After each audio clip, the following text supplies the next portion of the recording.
आप सभी को नमस्कार। इस वीडियो में हम अकाउंटिंग टर्मिनोलॉजीज के बारे में पढ़ेंगे। तो वीडियो शुरू करने से पहले मैं आप सभी से रिक्वेस्ट करूंगा कि इस चैनल को सब्सक्राइब ज़रूर करें और साथ ही साथ बेल आइकन को प्रेस करें ताकि आपको आगे आने वाली वीडियोस के अपडेट्स मिल सके। तो चलिए शुरू करते हैं। जैसा कि आप सभी जानते हैं, कॉमर्स जो फील्ड रहती है वो काफ़ी डिफरेंट फील्ड रहती है। इसके इनिशियल फेसेस में स्टूडेंट्स को काफ़ी दिक्कतें आती हैं क्योंकि हमें हर एक चीज़ को शुरू से शुरू करना पड़ता है। मतलब कि हमें एक लैंग्वेज को सीखना है। आप सभी जानते ही होंगे जिसने ये कॉमर्स को ऑप्ट किया है। तो सबसे इम्पॉर्टेंट चीज़ है कि इसके जो टर्मिनोलॉजीज़ हैं या टर्म्स हैं उनके बारे में हम सीखें। तो सबसे पहले हमारे पास है एसेट्स, फिर है हमारे पास लाइबिलिटी और कैपिटल। देखिए, इन तीन टर्म्स को मैं इस वीडियो में एक्सप्लेन नहीं कर पाऊंगा क्योंकि इन्हीं तीन टर्म्स को मैं ऑलरेडी एक वीडियो में डिस्कस कर चुका हूं। तो वहां मैंने इनको डिटेल में डिस्कस किया है। तो आप सभी से रिक्वेस्ट रहेगी कि एक बार उस वीडियो को देख लें। ठीक है, तो हम शुरू करेंगे बिजनेस टर्म से। देखिए, जो कॉमर्स जो फील्ड है वो टोटली रिगार्डिंग है बिजनेस। तो सबसे इम्पॉर्टेंट टर्म यही है कि आपको बिजनेस के बारे में पता होना चाहिए कि बिजनेस क्या होता है। एक बिजनेस के बारे में सबसे पहले हम डिस्कस करते हैं कि बिजनेस क्या होता है। देखिए, बिजनेस जो है वो एक एक्टिविटी होती है जिससे हम क्या करते हैं, अपने लिए प्रॉफिट्स का या अपने लिए प्रॉफिट्स कमाते हैं। ठीक है, तो नॉर्मली हम इसे क्या कह सकते हैं कि हम इसे कहेंगे कि एक इकोनॉमिक एक्टिविटी है। ठीक है, जो इन्वॉल्व करता है एक्सचेंज ऑफ गुड्स या परचेज और सेल ऑफ गुड्स या प्रोडक्शन ऑफ गुड्स। ठीक है, एक ही मोटिव के साथ जिसको हम कहेंगे कि प्रॉफिट्स कमाने हैं। ठीक है, मतलब आपने कोई एक्टिविटी शुरू की जिसका मोटिव यही है कि आपने क्या करना है, उसमें से बस प्रॉफिट्स को कमाने हैं। ठीक है, तो उसी चीज़ को हम क्या डिस्क्राइब करते हैं, एज अ बिजनेस। ठीक, तो मतलब कोई भी काम जो आपको क्या कर रहा है, प्रॉफिट्स कमा के दे रहा है, उस चीज़ को आप बिजनेस कहेंगे। बट गवर्नमेंट ने, अब ऐसा नहीं है ना, आप हर एक काम को आप बिजनेस कहोगे। बट आपने ध्यान रखना है कि वो एक्टिविटी जो आप कर रहे हो उससे पहले एक वर्ड यूज़ करना है हमेशा, जिसे हम कहेंगे लीगल। ठीक है, ये वर्ड बहुत ज़रूरी है। ये आपको बहुत ही कम लोग बताएंगे कि हर एक एक्टिविटी को हम बिजनेस नहीं बोल सकते हैं। हमें लीगल वर्ड यूज़ करना है। वो लीगल एक्टिविटी होनी चाहिए अकॉर्डिंग टू गवर्नमेंट। ठीक है, ऐसा नहीं है कि आप सड़क पे उतर जाओ और आप वहाँ पर चरस गांजा बेचना शुरू कर दो। वो चीज़ हम बिजनेस नहीं कहलाता है अकॉर्डिंग टू गवर्नमेंट। तो आपने यह ध्यान रखना है, बिजनेस क्या है, वो लीगल एक्टिविटी है। आप काम कोई भी करो, बस वो काम क्या होना चाहिए अकॉर्डिंग टू गवर्नमेंट, वो लीगल होना चाहिए। आप जो मर्जी बेचो, गवर्नमेंट कुछ नहीं कहेगी, बस वो चीज़ लीगल होनी चाहिए गवर्नमेंट के लिए। ठीक है, तो आई होप आपको बिजनेस वर्ड क्लियर होगा। ठीक है, तो एक बार मैं फिर से रिपीट कर देता हूँ। तो बिजनेस क्या है, एक लीगल एक्टिविटी है जो हम करते हैं अपने प्रॉफिट्स को अर्न करने के लिए, सिंपल। ठीक है, तो चलिए नेक्स्ट चलते हैं। तो नेक्स्ट सबसे इम्पोर्टेंट टर्म, ट्रांजैक्शन।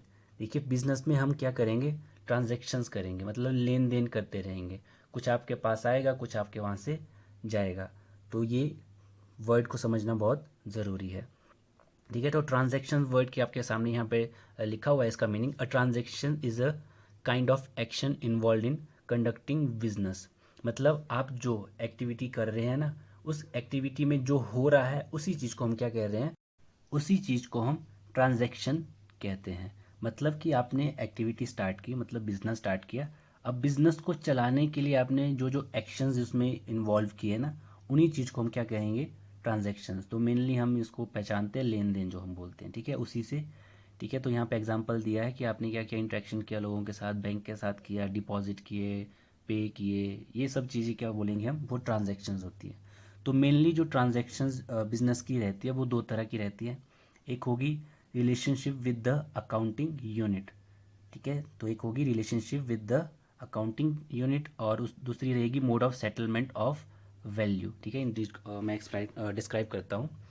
सबसे पहले आपने देखना है कि जो relationship with the accounting unit रहती है उसमें हमारे पास दो तरह की ट्रांजेक्शन्स आती हैं। ठीक है, तो एक होती है इंटरनल ट्रांजैक्शन और एक होती है एक्सटर्नल ट्रांजैक्शन।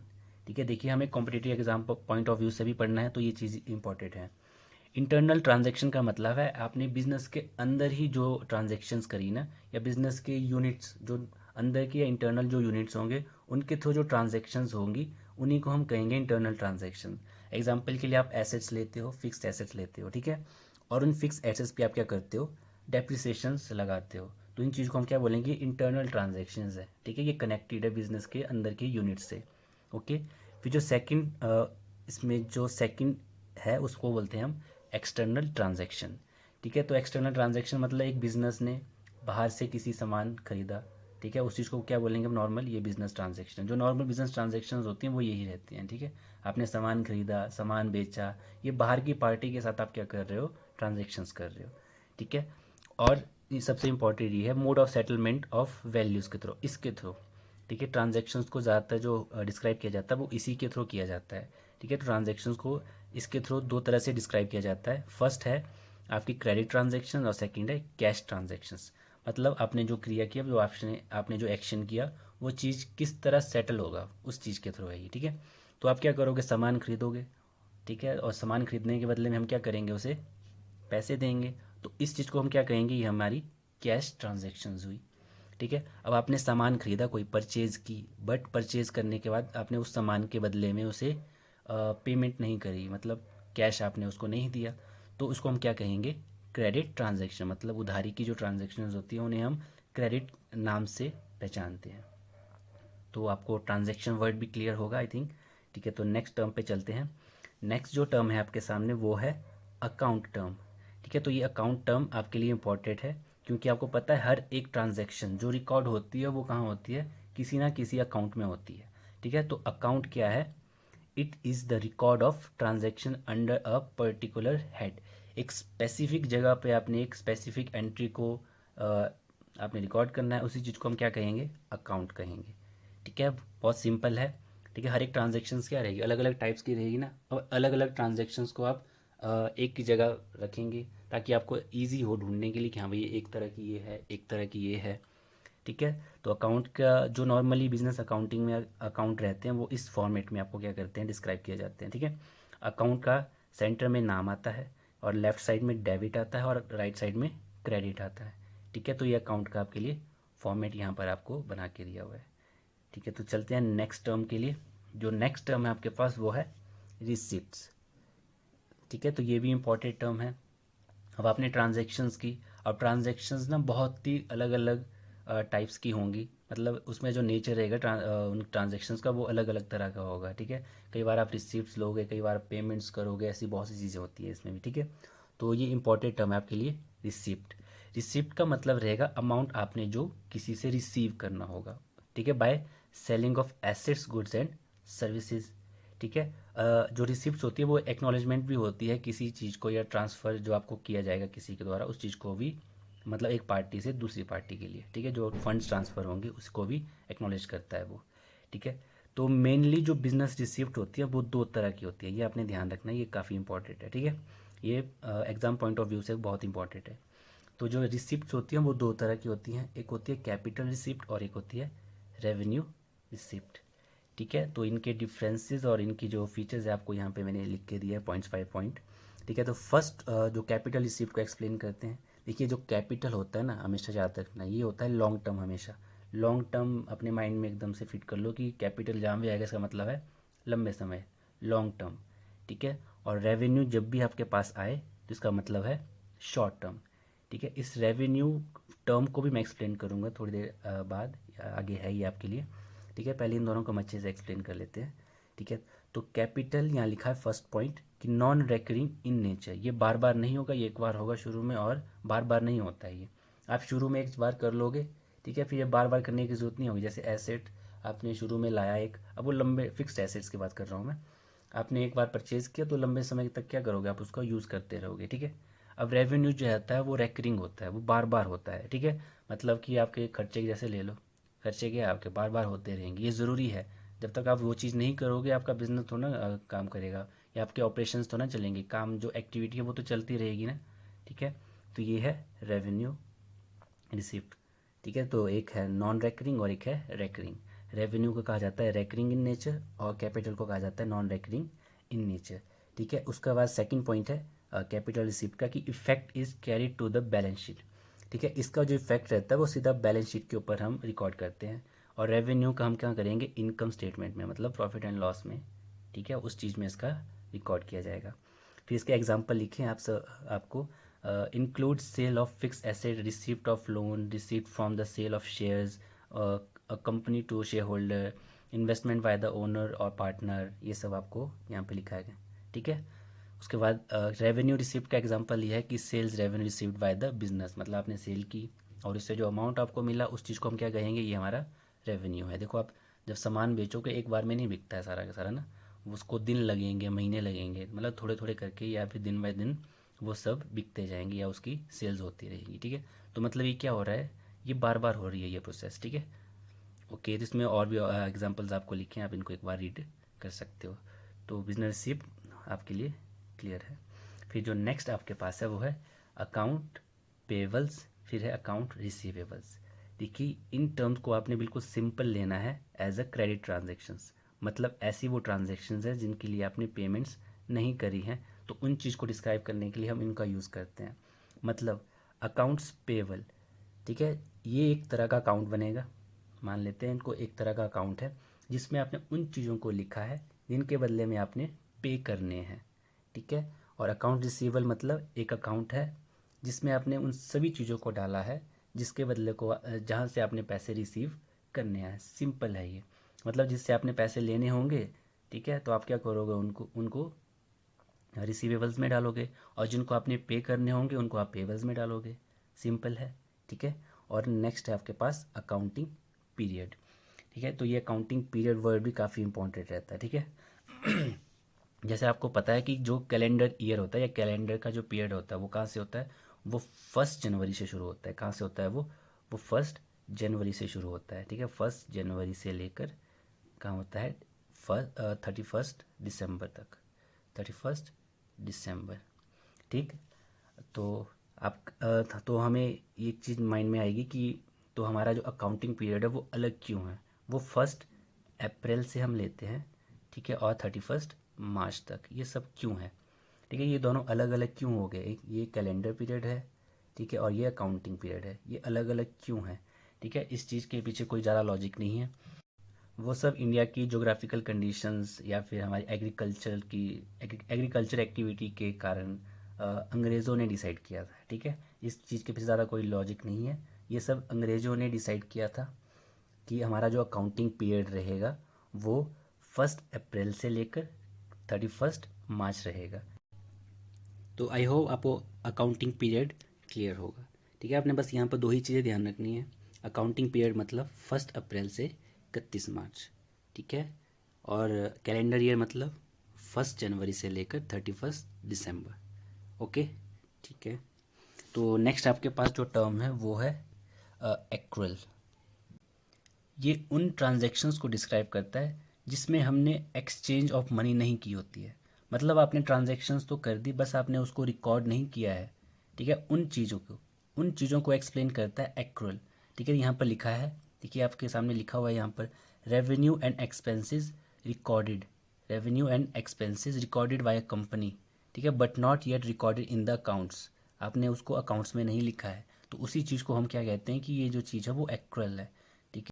देखिए इस एक्रुअल वर्ड को हम ज़्यादा अच्छे से प्रिंसिपल्स और कंसेप्ट्स में पढ़ेंगे।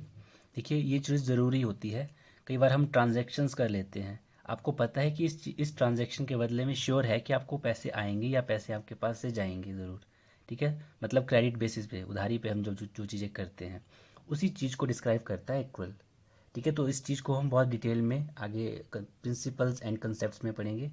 तो फिलहाल आपने बस ध्यान रखना है कि रेवेन्यू और एक्सपेंसेस जो चीज़ हो चुकी है, ट्रांजैक्शंस हो गई है और उसके बदले में बस आपको पेमेंट्स नहीं आई है, ठीक है, उसी चीज़ को हम एक्रुअल से डिस्क्राइब करते हैं। ओके, जो नेक्स्ट टर्म आपके पास है वो है रेवेन्यू। तो रेवेन्यू क्या होता है, वो होता है बिजनेस की इनकम, एज अ इनकम और रेवेन्यू ना दोनों ही आप क्या कर सकते हो, दोनों सेम जैसा भी यूज़ कर सकते हो, ठीक है, मतलब हर पॉइंट पे नहीं, कुछ पॉइंट पे, क्योंकि एग्जाम्पशंस हर जगह होती है, ठीक है। तो रेवेन्यू मतलब क्या है कि आपको जो इनकम मिल रही है ना बाय अर्निंग, ये जो अर्निंग कर रहे हो आप income by selling of products, ठीक है, आपने जो सामान खरीदा और सामान को बेचना शुरू किया, ठीक है, अब बेचने के बाद आपको जो उससे इनकम आएगी ना या आपसे उसको जो अमाउंट आएगा आपको, ठीक है, उसी अमाउंट को हम क्या कहते हैं कि हमने रेवेन्यू है ये हमारा, ठीक है। तो मतलब रेवेन्यू क्या है, इट इज़ द इनकम और the amount which we earn by the selling of products और सर्विसेज। ठीक है, मतलब आपने जो ऑपरेशन स्टार्ट किया ना, बिजनेस का मेन ऑपरेशन यही रहता है, सेल एंड परचेज। ठीक है, आपने परचेज किया फिर सेल किया, और सेल करने के बाद आपको जो अमाउंट मिलेगा और उसी को हम क्या कहेंगे, ये हमारा रेवेन्यू है। ओके, ठीक है। अब जो नेक्स्ट आपके पास टर्म है और काफ़ी इंपॉर्टेंट टर्म है, एक्सपेंडिचर। ठीक, तो एक्सपेंडिचर ये बहुत इंपॉर्टेंट है, जिसको अच्छे से ध्यान से समझना।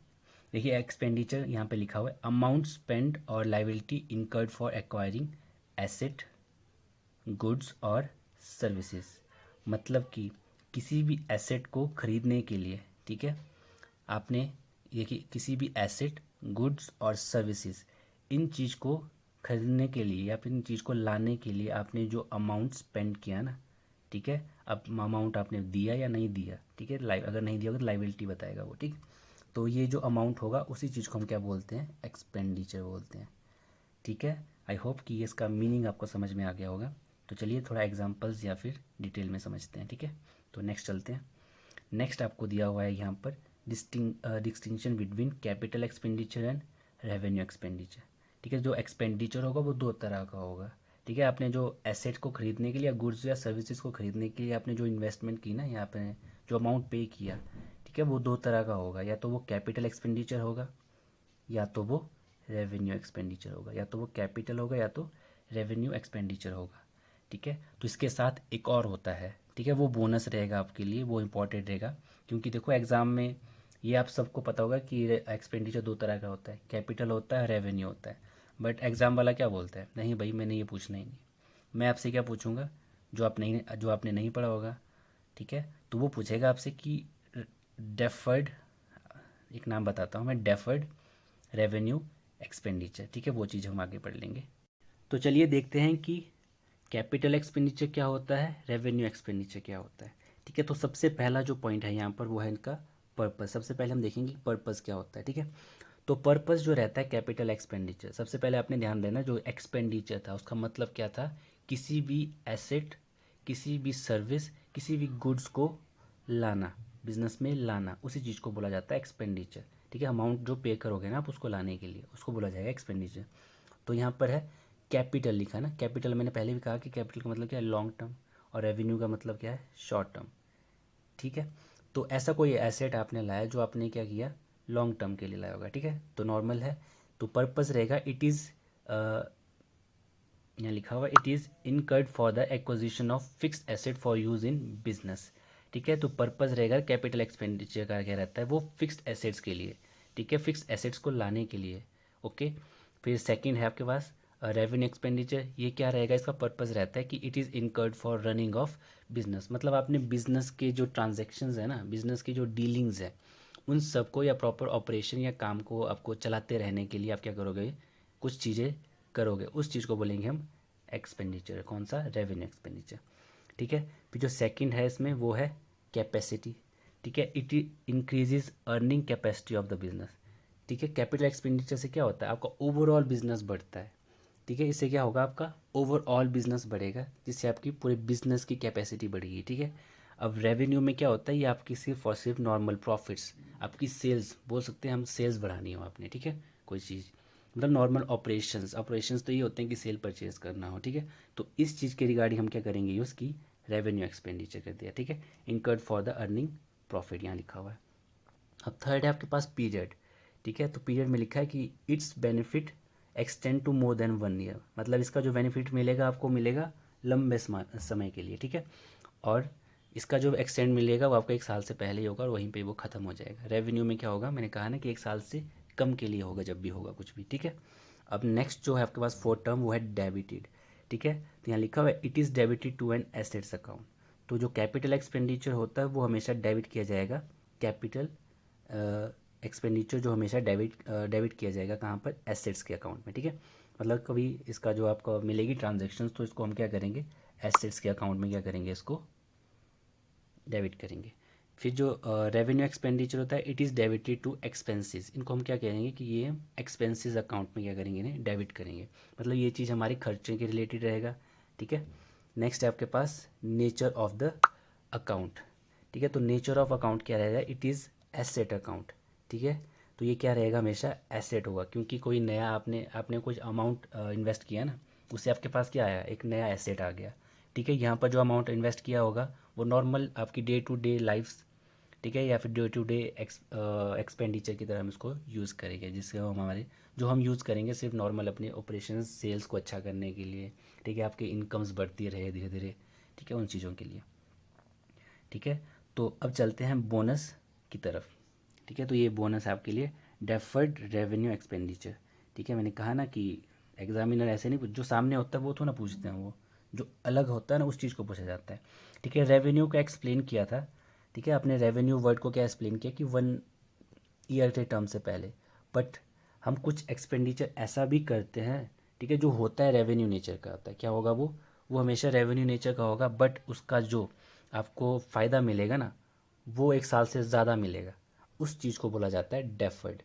ठीक है, तो सबसे पहले तो डेफर्ड का मीनिंग याद कर लेना, क्योंकि अगर आपको डेफर्ड का मीनिंग याद होगा ना आपको बहुत इजी से समझ आ जाएगा ये। ठीक है, यहाँ लिखा हुआ है डेफर्ड का मतलब, देखिए। ठीक है, डेफर्ड का मतलब क्या है, to leave something until a later time. ठीक है, इसका तो मीनिंग क्या है, to leave something until a later time, मतलब बाद के लिए भी उस चीज़ का चलता रहेगा। ठीक है, तो अब आ जाते हैं वापस अपने डेफर्ड रेवेन्यूज की मीनिंग पे। ठीक है, तो यहाँ लिखा हुआ है deferred revenue expenditure are expenditure which are basically in the nature of revenue. ठीक है, रेवेन्यू एक्सपेंडिचर का क्या रहेगा, इसमें नेचर रहेगा, but whose benefit covers the number of year. ठीक है, मतलब उसके बेनिफिट की बात करेंगे तो इसमें बेनिफिट में क्या होगा कि वो उसमें कैपिटल एक्सपेंडिचर का बेनिफिट आ रहा है।